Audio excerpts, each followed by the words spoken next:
இங்கே உட்கார்ந்துருக்கக்கூடிய உங்கள் மனசில் இப்போ என்ன ஓடிக்கிட்டு இருக்குன்னு எனக்கு நல்லா தெரியும். என்னடா தலைவரும் சும்மா இருக்க மாட்டார், நம்மையும் சும்மா இருக்க விட மாட்டேங்கிறாரு என் நினைப்பில் தான் உட்காந்துருக்கிறீங்க.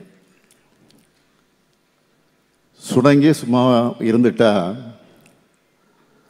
நம்ம ஒரே இடத்துல தேங்கிடுவோம். அது தேக்கம். உழைப்பை கொடுத்து லட்சியத்தை நோக்கி இயங்கிக்கிட்டே இருக்கணும். அதுதான் இயக்கம்.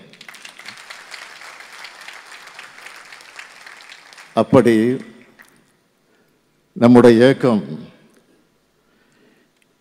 என்னாலும் தொடர்ந்து இயங்கிக் கொண்டே இருப்பதற்கு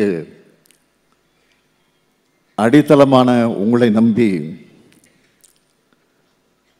என் வாக்குச்சாவடி வெற்றி வாக்குச்சாவடி என்ற முழக்கத்தை முன்னெடுத்திருக்கிறோம். உங்களுடைய உழைப்பால்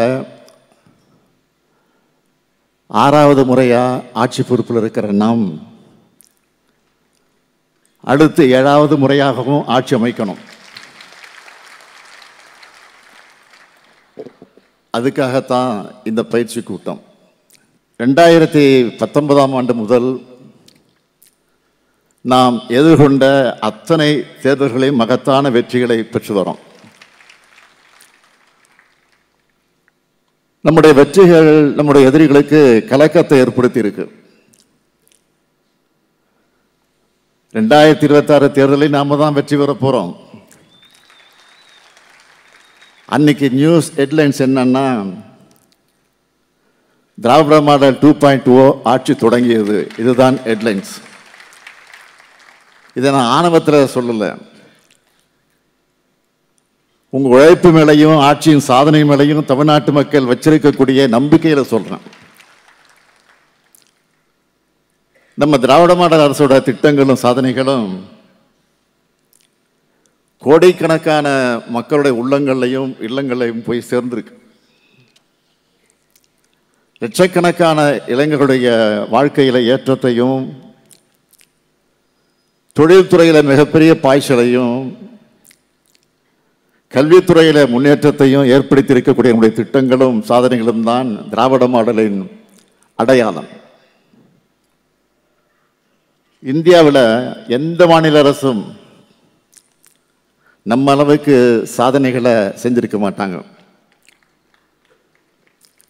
மீதம் இருக்கக்கூடிய சில வாக்குறுதிகளையும் நிச்சயம் நிறைவேற்றி தருவோம். நம்ம அரசு செஞ்ச சாதனைகளால தான் நம்மால தைரியமா எல்லா வீட்டிற்கும் போய் ஆதரவு கேட்க முடிஞ்சிச்சு. ஒன்றிய பாஜக அரசு தமிழ்நாட்டுக்கு செஞ்சிட்டு இருக்கக்கூடிய துரோகங்களை,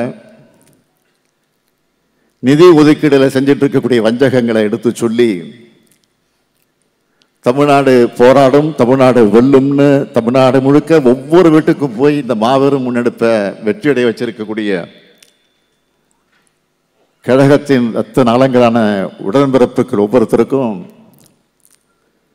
இந்த மேடையில் இருந்து என்னுடைய பாராட்டுக்களையும் இந்த சல்யூட் மூலமா சொல்லிக்கிறேன்.